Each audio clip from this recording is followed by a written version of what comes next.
Welcome to Total Spectrum Spotlight, an informative look and an insightful discussion of today's legislative issues and political trends.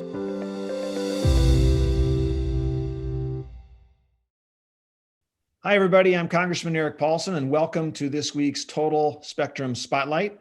With us today, we have Congressman Drew Ferguson, and we're really looking forward to this conversation. Congressman Ferguson is in his third term in the House of Representatives, where he represents Georgia's 3rd District, which is basically the southern Atlanta exurbs going down to northern Columbus in that area. Congressman Ferguson serves on the House Ways and Means Committee, which of course has jurisdiction over tax policy and trade policy and healthcare policy. So it's kind of in the tip of the spear right now, discussing some major tax and economic proposals being brought up in Washington these days. He is also importantly a member of the House Republican leadership as he serves as the chief deputy whip for the House Republican Conference. Now, before being elected to Congress, Drew was the mayor of his hometown, West Point, Georgia, where he focused a lot on revitalizing the local economy. But Congressman Ferguson was not always part of politics. He graduated from the Medical College of Georgia with a degree in dental medicine and established a family dental practice, successful for a long period of time. So welcome, Congressman Ferguson. Before we drill down into the conversation here, let me bring you on board, welcome you for a few opening comments, if you will. It's great to have you with us for our conversation. Well, Eric, it's mighty good to be with you. It's always a pleasure to see you. We certainly miss you on the Hill, but know that you're doing very well in life after Congress. This is a very different time to be in D.C. I've heard that every single year that I've been in Washington. Remember, I came in the 2016 election. And everybody in DC said, oh my gosh, this is the most different time that we've ever had.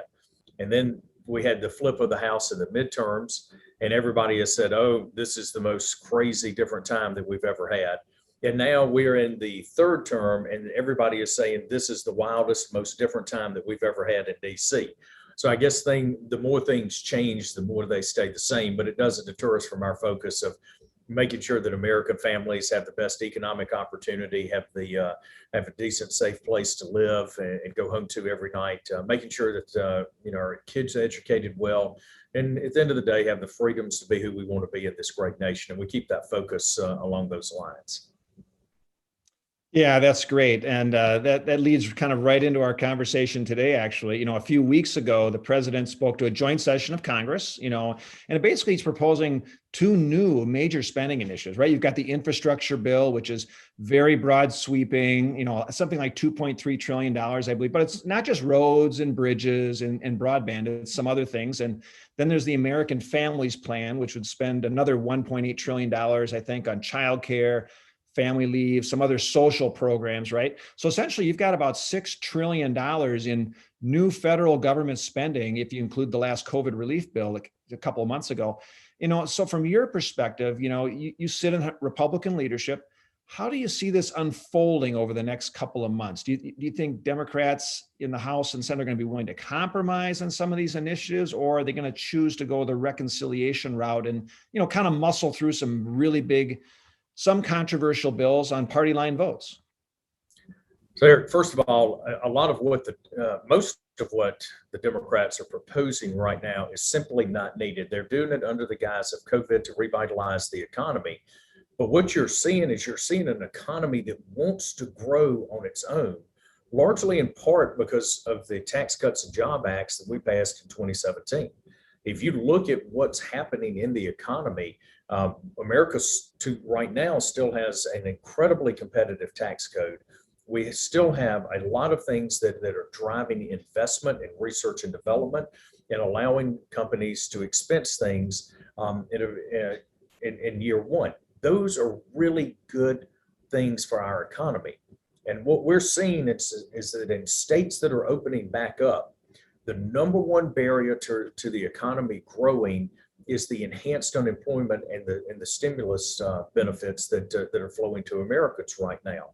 I talk to business owners all the time, and they say their number one issue is they cannot get people to come to work because they are competing with the federal government.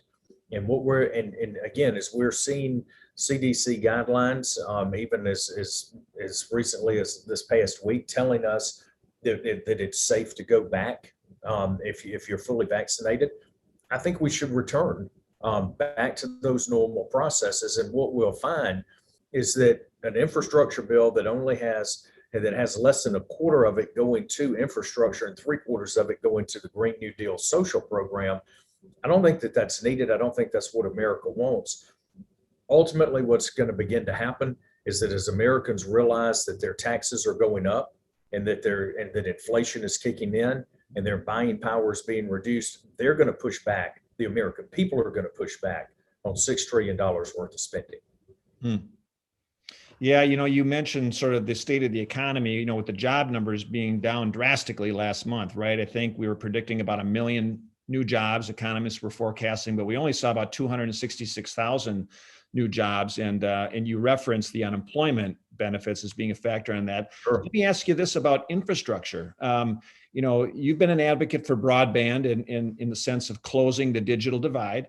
You've talked about the importance of that in Georgia, in terms of access to healthcare and education, et cetera, that we've seen as a part of the pandemic. Talk a little bit about your initiative, the Connect America Now Act, and how that might close the digital divide. Eric, I think that we've seen, particularly in parts of rural America, that there are two different pathways. If your community has broadband, you're able to succeed in a 21st century economy. If your community does not have broadband, you stand no chance in the 21st century economy. We saw the problems firsthand with education. It's hard for a lot of people around the country in metropolitan areas and a lot of members of Congress even to understand that there are broad swaths of America that don't have access to broadband.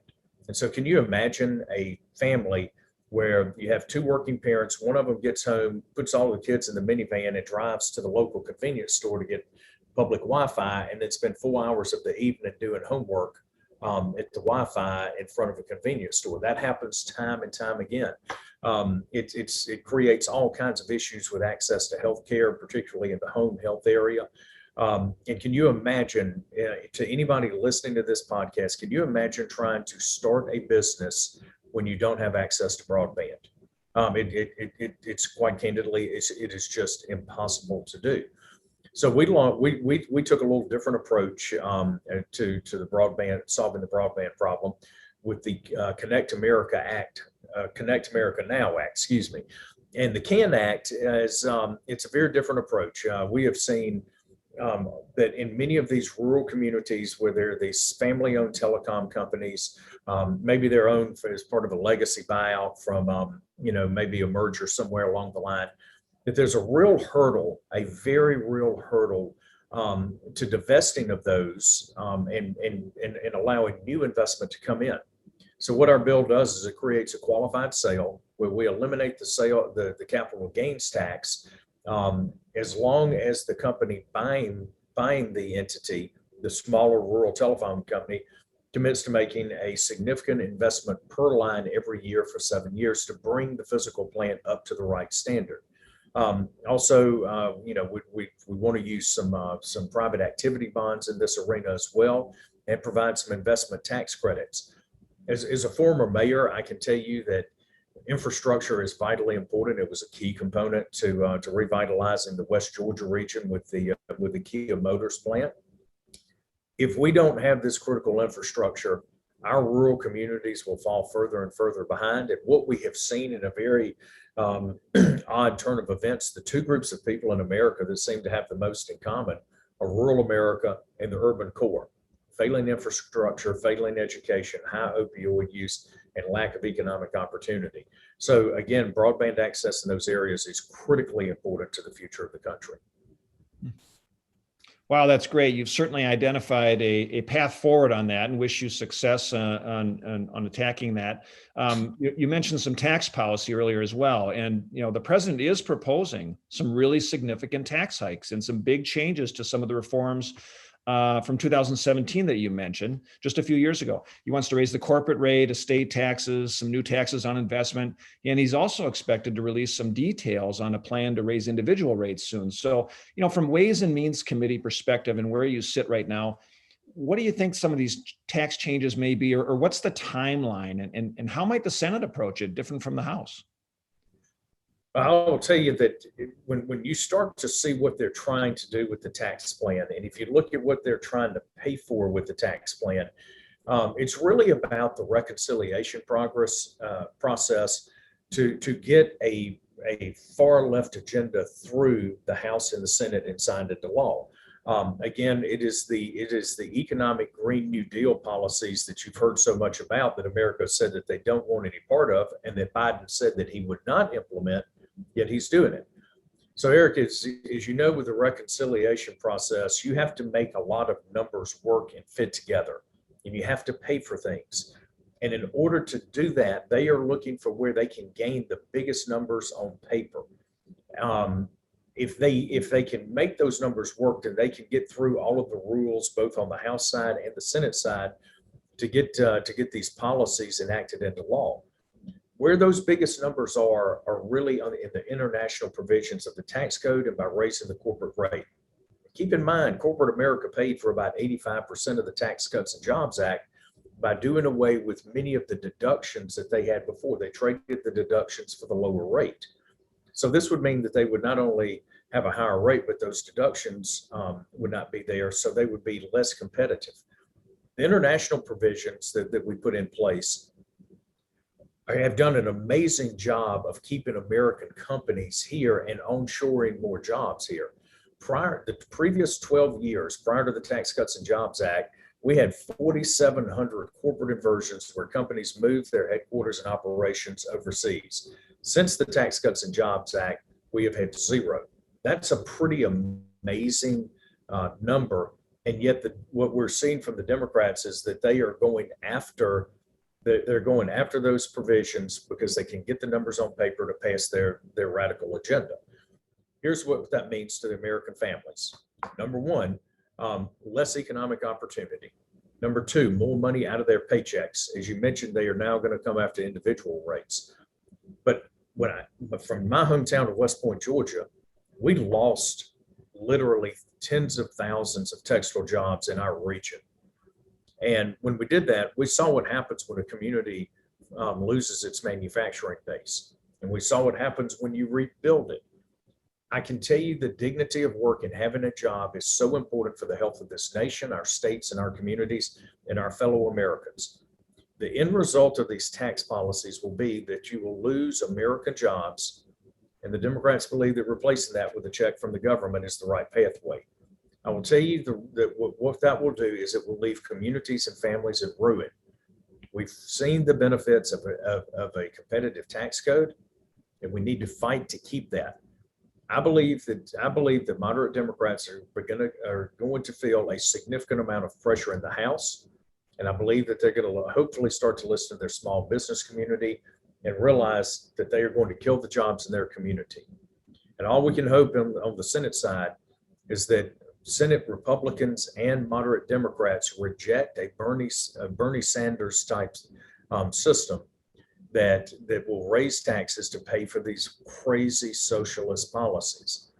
And if that happens, then we can make some really horrible legislation not as bad. And I think that that's got to be our goal right now. If we do that, we'll take the majority back in 2022 and we can get the train back on the right track. You mentioned this reconciliation progress and how that requires you to put budget numbers down on paper, right, to pay for things. And, there are some in Democrat House leadership that are also pushing to include some more progressive healthcare ideas in some of the spending proposals, like drug pricing negotiations in Medicare, for instance. Now, you sort of referenced this narrow House majority right now. But so the question is, do you think Speaker Pelosi will be able to include some of these more controversial measures to appease the progressives in her party without alienating those swing district members at the same time? I think as time goes along, this gets harder and harder for her to do. She she may not want to be in Congress much longer, but there are some other members on her side that very much want to stay in Congress. And voting for these radical policies is not going to allow them to remain in Congress. So I do think that there's going to be some pushback and some fractures within the Democratic Party. However, let me say this. What we have seen so far is a commitment by Nancy Pelosi and the Democrats to go at this alone, not to have productive conversations, but to create a partisan atmosphere to push forth this radical agenda. And I think that you're going to continue to see more and more of that from them. And we're going to have to work twice as hard to make sure that the American people know what's in these bills. And if that happens, then I believe America will push back on this. Americans don't want to lose their paycheck. They don't want more taken out of their paycheck. And look, you talked about drug pricing with Medicare. Let's look at what they're talking about doing. Number one, we've seen the benefits of having a healthy pharmaceutical and research and development ecosystem here in the U.S. with our universities and National Institutes of Health. We produced a vaccine for a virus that we knew nothing about in less than a year. Think about that. That's a pretty amazing accomplishment. America leads the world in innovation. We lead the world in investment. We lead the world in creativity. If you take those incentives away, then you are going to absolutely kill innovation and creativity here in America. And then the latest thing that we've seen is the Biden administration's willingness to give away intellectual property that was developed here in the U.S. That's wrong. We need to protect our intellectual property. We need to protect the innovative side of our economy. And if we want to solve many of the issues around drug pricing, then quite candidly, we need to look internally into the ACA and look at the cause and effect of the vertical integration that's occurring there. Let's be smart about what we're doing. Let's not kill innovation in America. You know, you mentioned intellectual property and innovation. Trade is also another topic, that certainly is going to be discussed. You got American agriculture and exporting U.S. products and services to new markets around the world, and intellectual property protection that helps create jobs here at home. You got a new administration, a new Congress. What's on the trade agenda right now? But we still have some smaller buckets, Eric, that we've got to work on. I mean, we still have miscellaneous tariffs, general system of preferences.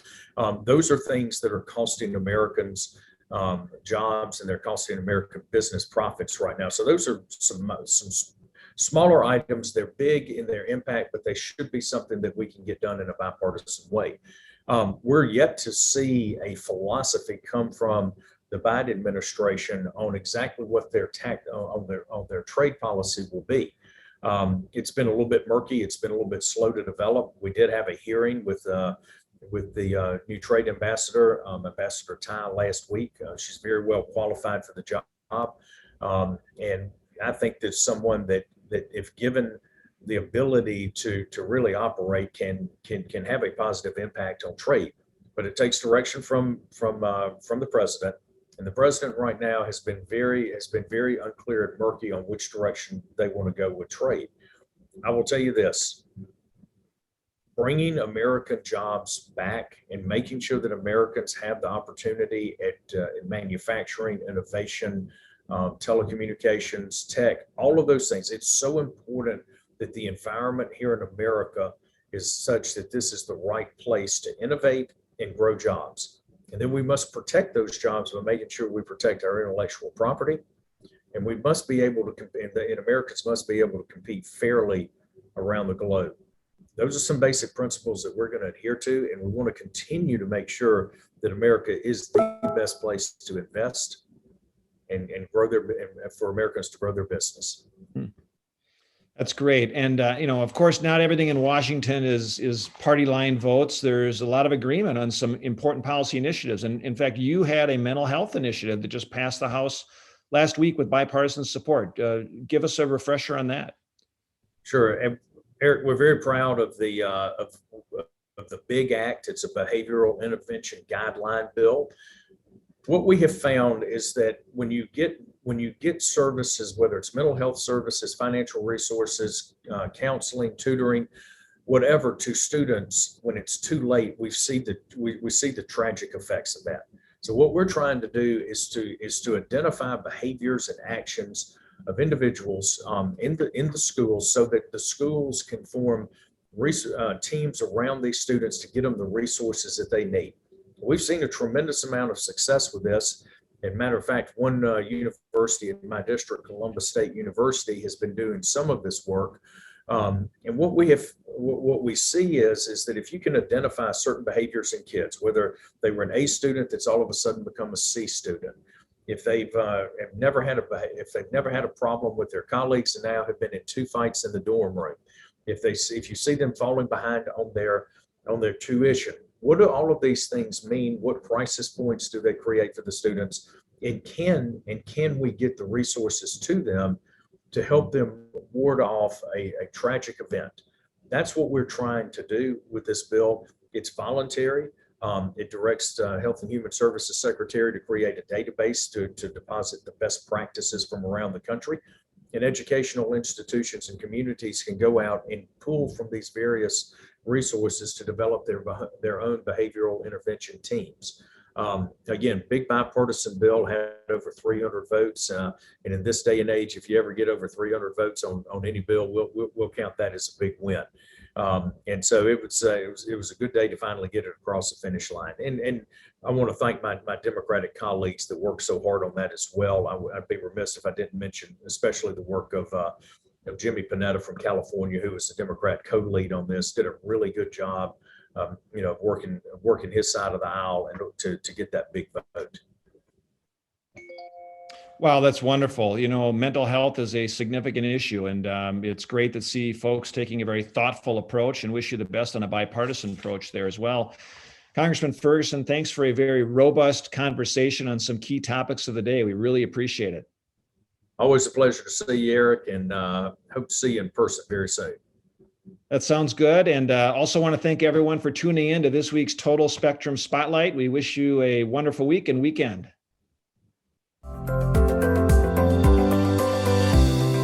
Thank you for watching Total Spectrum Spotlight. For more information about Total Spectrum, please visit us at totalspectrumsga.com. Total Spectrum, strategies uniquely focused on your success.